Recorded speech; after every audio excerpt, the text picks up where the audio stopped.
And then we just become like lost souls. We become lost souls because we're just feeding off of that. And but we're here, and God does have a plan for us, and we're going to be sharing our experience. What has God done in our lives? So who am I? I am a teacher. I went to Cal State Fullerton.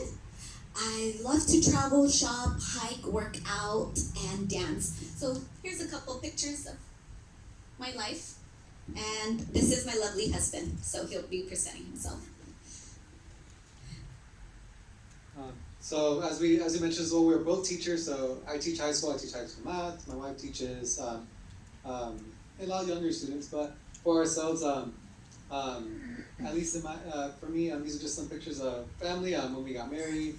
In the middle of my students graduated. This was, I believe it was 2 years ago. So it's been a while. I mean, the last time we actually had a graduation ceremony, and my siblings all the way on the left when my younger brother when he finished his Marine program. So it's been a while. It's been a while since we've had a chance to take a picture together. But yeah, so just a little bit about us, and as we mentioned too. I mean, I always like in this case like catching up on sports and stuff. I'm traveling when we do have the opportunity to do so. DIY stuff at home, just kind of. I mean, as we mentioned in the previous picture, just having our home, moving along with that, and just little things there. So we'll go ahead and continue moving forward.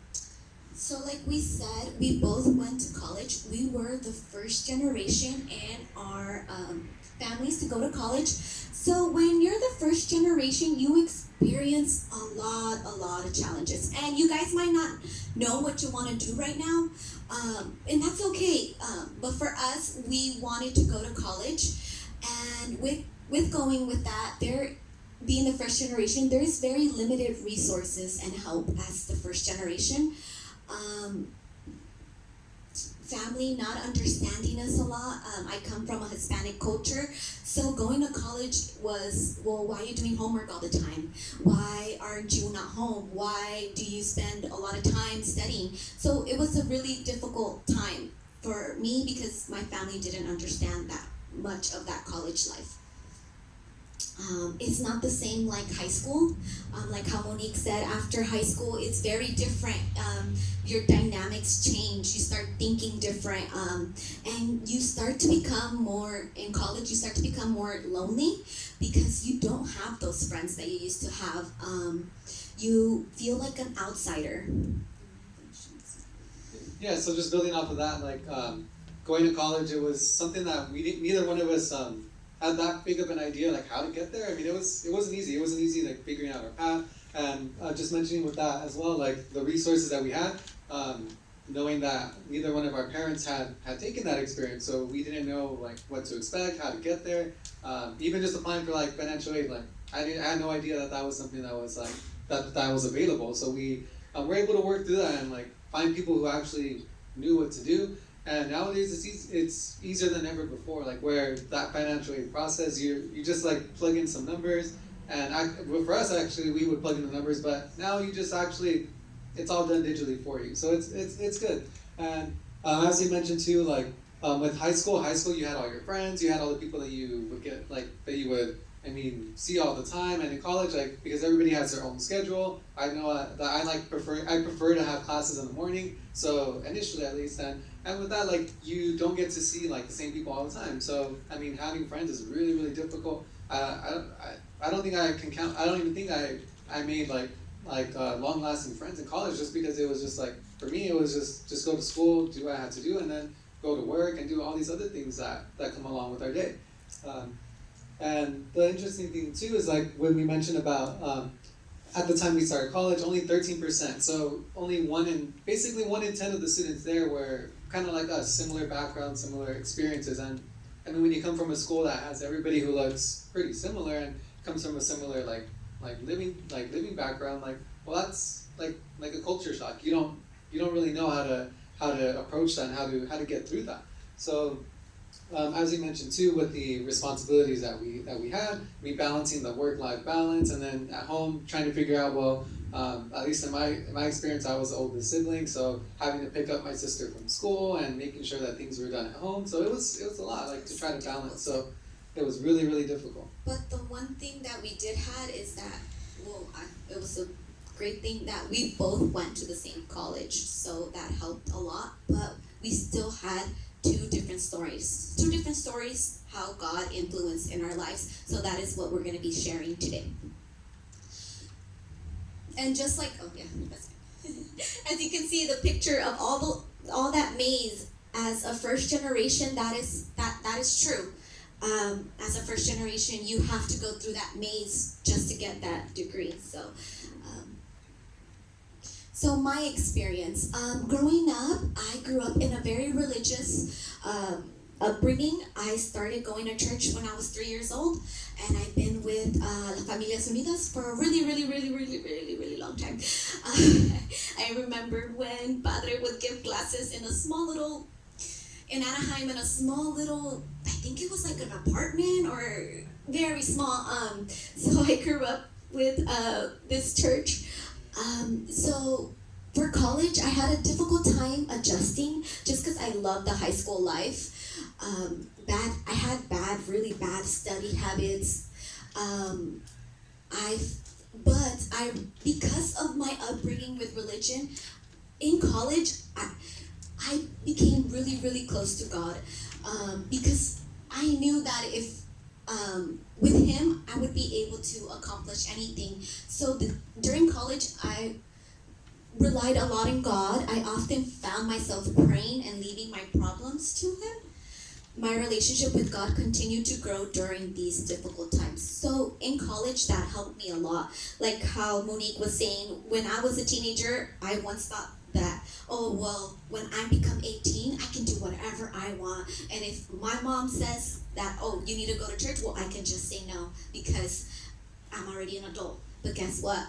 I needed Him actually even more after college, because I knew that if I did my part and if I did my part of studying, I know that God was going to be there to help me towards feeling better and doing my study habits, because I knew that He had a purpose for me.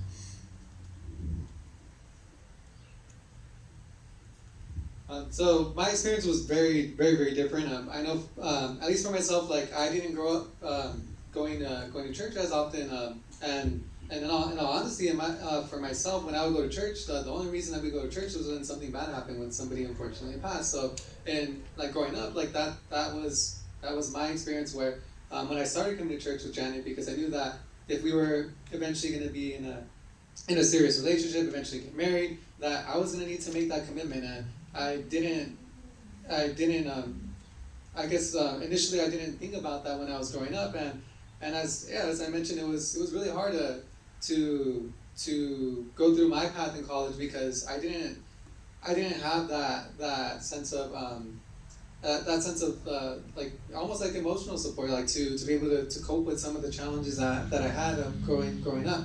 And for me, the school part was the easy part. It was easy because at the end of high school, I had a teacher, somebody who believed in me, who helped me get on the right path, and just to figure out that this is what I wanted to do, and to be able to see how somebody was so much invested in me that I can invest in others as well. So that helped me to go along in my path. And as I mentioned, like the school part wasn't bad at all. I was always a pretty good student in math, and as Janet mentioned, like when we were going through like the college process, she already knew, she grew up knowing that she was going to be a teacher, and I had no idea what subject I was going to teach, and it just kind of like came together where I was like, I'm pretty good at math, like I kind of figured it out, and I should probably just go into that, because as a job that I had through college, I worked as a tutor, and I worked at a program that was in the same community that we grew up in Anaheim, and it gave us a chance to actually work through and just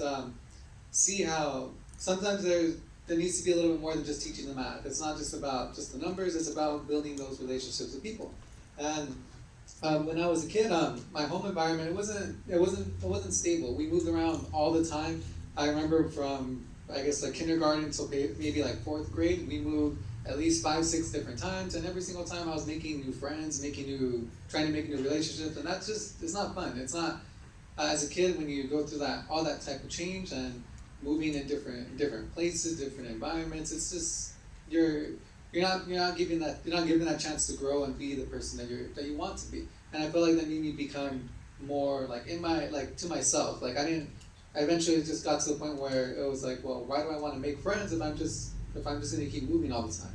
So I didn't really have that kind of foundation in that way, and it got to a point where I actually had to just leave home. Like it wasn't something that I wanted to do. It was something that I felt that if I was gonna have a future and I was going to be able to be the person I wanted to be, I had to leave. And it wasn't because I wanted to leave my siblings, because as an older sibling, you always feel that you have a responsibility to them, to support them, to be there, to always be there for them. And again, it was a choice where, do I go along in my future, or do I do something else where I know that I'm going to be helping them, but I'm only helping them in the right now. I'm not going to be able to help them in the future. And that was the choice that I had to make.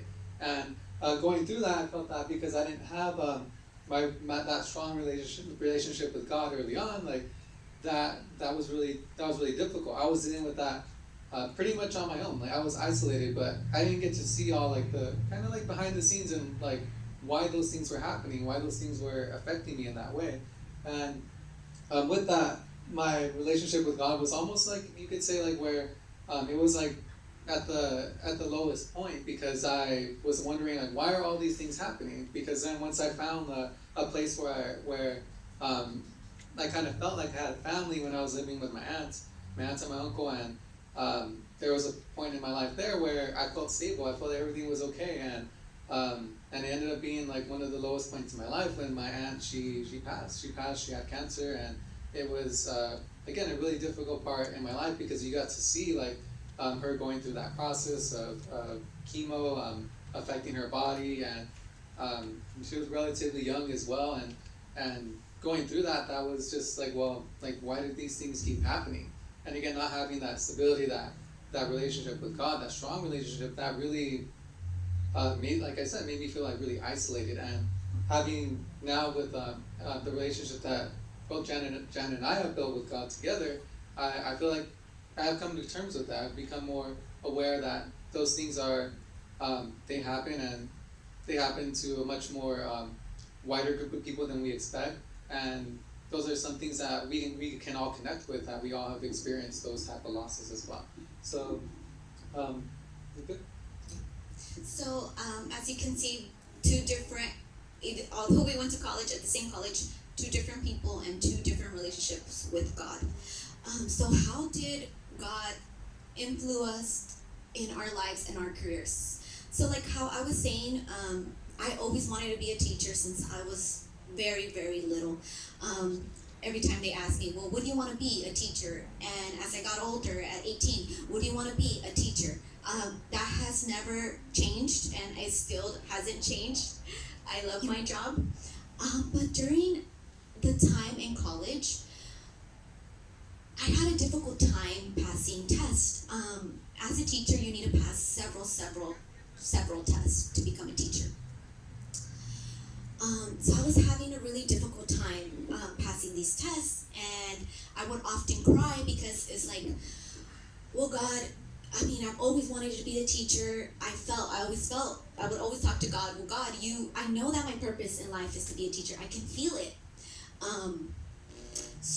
At that time too, I was also teaching, I was working as a early childhood development. I mean, so pretty much I was like an early childhood teacher, but more with little kids. So it would be like toddlers, preschools, infants. At the time I was working, and I loved it as well. So I was kind of conflicted.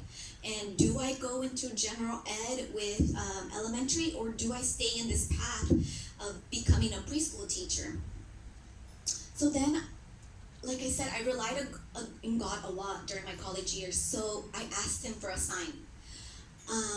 And how Padre said, always ask God what he wants. That he has the plan. That although you have a plan, he has another plan for you. And it might be different. So I asked for a sign, and with God and Santa Teresita as well, they do show signs. So I asked him for a very, very specific sign that only I and God knew. I asked him that if he were to show me a red rose, that means that I would need to continue on to general education and become an elementary teacher. And if he showed me a yellow rose, that I was going to go into preschool, into special education, because I was very conflicted. I was not passing these tests, and I kept wondering why. Well, why? But that was me. That was me insisting I need to pass these tests. So I asked him for a sign, and it wasn't. And when you ask him for signs, he's not going to give it to you right away, because that is not how he works. You have to continue every day, every month, even if it takes months, years. You have to keep asking him for that sign, because he's not Google search and where he just like boom, he gives you the answer. No. So when I asked him for this sign, I was consistently praying, and one day in the afternoon, I remember it, I was finishing praying, asking him again, keep showing me the sign. I need your sign. I was getting up from my room because I was praying. I think it was like 5 o'clock in the afternoon. And I was done praying, and my sister told me, oh, we'll come outside. So I was going outside, and right when I opened the door, we have a gate. On the gates of my house, one yellow rose.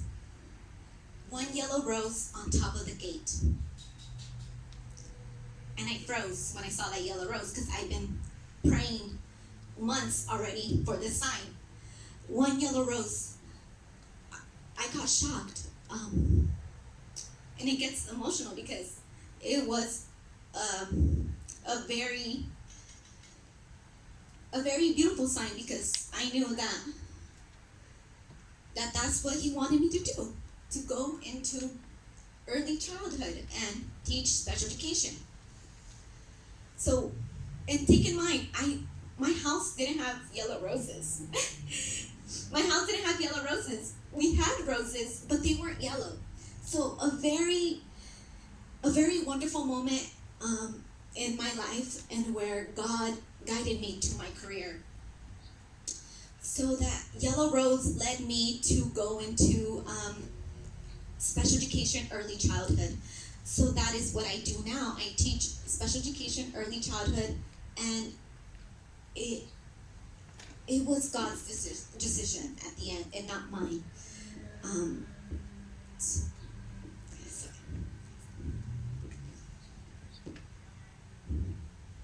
So just continuing, as you mentioned as well, like in both of our experiences, like we had different,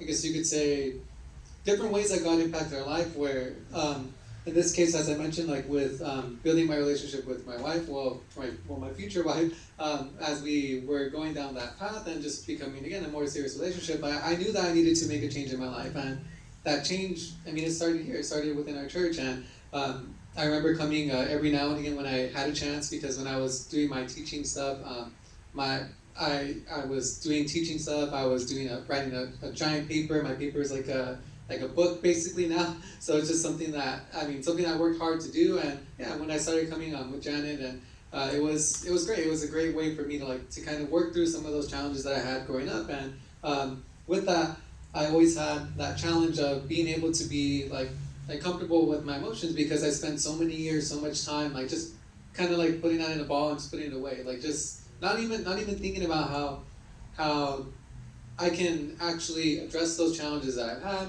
and just come to terms with them, as I mentioned, with all the different difficulties of loss, of that relationship that I no longer have with my parents. Those are things that are really at such a young age that at 20 years old, I was going through, and I was really, I didn't know what to do. I didn't know how I was gonna overcome that. And once we started building that relationship, I kind of got to see that, I guess you could say almost that light at the end of the tunnel, that light just kind of sticking with me through it all.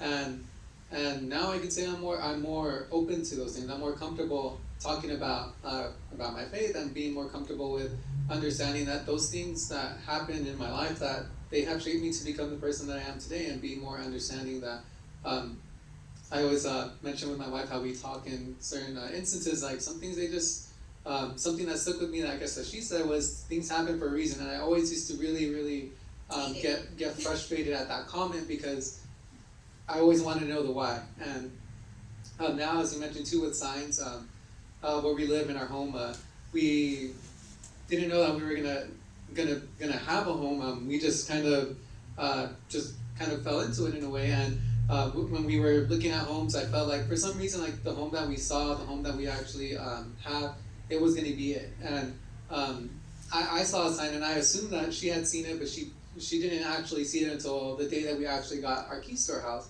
And it was that there was a hummingbird bell.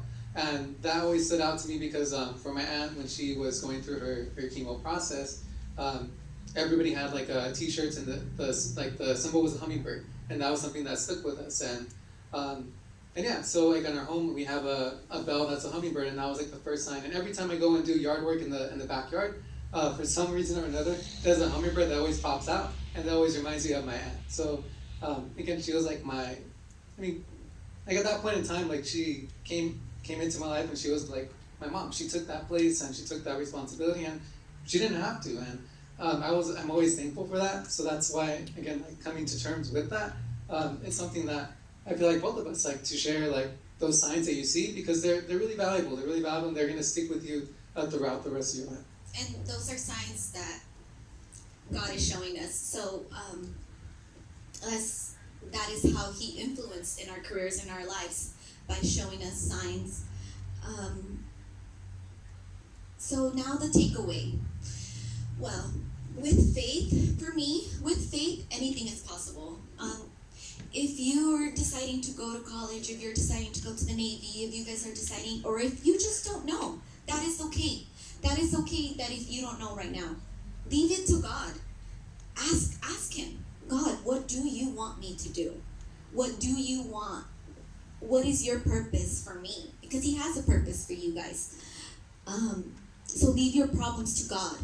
He wants you to become successful. He has a plan for you. He always wants you to become successful. He never wants anything bad for you. And he wants you, and He has a plan for you. Yeah, and, just to continue with that as well, like I wish that I would have made that change in my life a lot sooner, because all those times where I was asking, why is this happening? Why is this going on? I would have actually had a better way of dealing with that, because there were times like where I would, in a way, like have certain I guess, I mean, almost you can say like almost like meltdowns in a way, like just where you don't know what to do, you don't know how to approach these situations. And again, at a young age, I mean, in your teens, in your 20s, you're still finding your way, and you may think that at 18, like you have everything all figured out, but you don't. In all honesty, you don't. Like I can feel that even when I started teaching, like I was like, cool, like now we can move along like with my life, and like be able to make my own decisions and be dependent on be independent completely. And that's something that, again, that I got to with that, by strengthening my relationship with God. Like it helped me to see that all these things happen, and even though they did happen, like I'm a much better person than what I had initially, like what I was before that. And making those changes in my life there have happened to be for the better. And continue with that as well, like just to be comfortable with some of those decisions, how we always have somebody out there who's able to listen, whether it's with God or with people who can help us as well in our lives. And we have had conversations with Janet, conversations with Father and everybody in our church. Like you have somebody, there's always somebody out there willing to listen to you, and you just have to seek those out and be comfortable sharing those experiences that you have. And I know for myself as a teacher, I try to make that something where I'm always willing to hear some of the challenges that my students have, because there's always things that happen that you can't see. There's always things that people, they hide it. And I know I was somebody who was really good at hiding it, but for some reason or another, I had that one teacher who could see through that, who could see through how I was. So that's always something I aspire to be, that I want to do, because there's always somebody out there who's going to need something, whether it's just talking or just like some little things for school or just anything. So just being aware that there are people who are willing to listen to the challenges that you have, the struggles that you have. And again, there's always going to be somebody, even within our church as well, who would be willing to hear you and to help you work through those difficulties. And that is us graduating together. So with that, if you have a plan, or if you don't have a plan, leave it to God. Leave it to God, because He is the one that has the plan. And pray about it, because He is going to send you that sign. Whether if it's a rose or whatever sign you ask for Him, leave it to Him. And He always has a purpose for you. And that is it.